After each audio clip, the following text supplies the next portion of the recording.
2-year-old fillies in the gate. And they're off. In the Virgin Bet Prestige Stakes Group 3 for the 2-year-old fillies. They race over 7 furlongs and a pretty level break.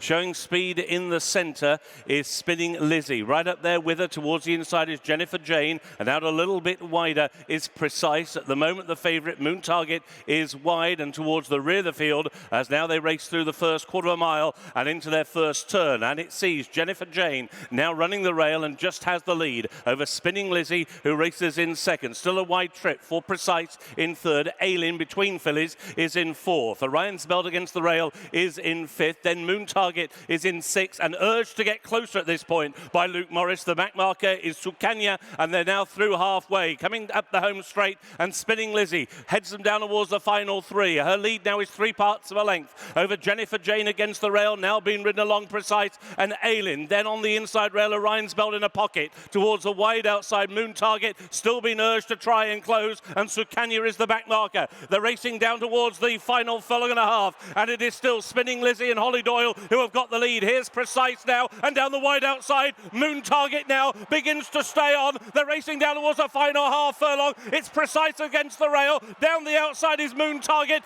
These two, as they race inside the final 100 yards, Moon Target wobbles, and on the inside, straight and two, it is Precise who takes the prestige. Precise wins, Moon Target in second, followed by Aidan. Precise has taken the Prestige. Wayne Lordan on board. She looked very straightforward.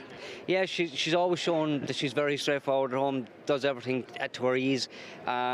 She shows a little bit of pace at home, but we always thought going to 7 you'll see the best of her. So she ran quite well in the maiden in Fairy House over 6, and then she won her maiden quite well over 7 in Cork, and this was fitting into the category just perfect. So she came here, she travelled around nice, went to the furlong pole, and to be honest, she had a good look when she got there.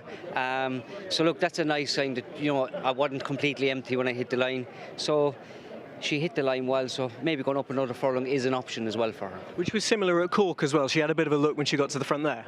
Yeah, I think because she probably works easy through her work, she's probably just not learning everything that you'd like her to, but racing will bring that forward. I was particularly struck with how well she travelled into the contest. Were you always happy with your position? Yeah, I was very comfortable. I had a wide draw, so I had to ask her to jump and get up into stride quicker than ideal.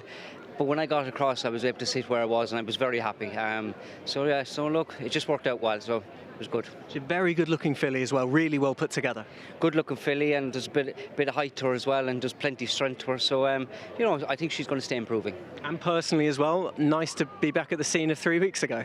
Yeah, no, it's very nice. Looks a lovely place, and thankfully the last trip and this trip has been lucky for me, so it's becoming a lucky place for me. Thank you. Just on the filly as well, this would have been a very different test pre-race to what she'd have faced at Mallow last time. These are all building blocks of her progression. That's exactly. She jumped the last in, she hit the gates really well, and she travelled, and no one kind of hassled her, so she kind of just potted her way down herself.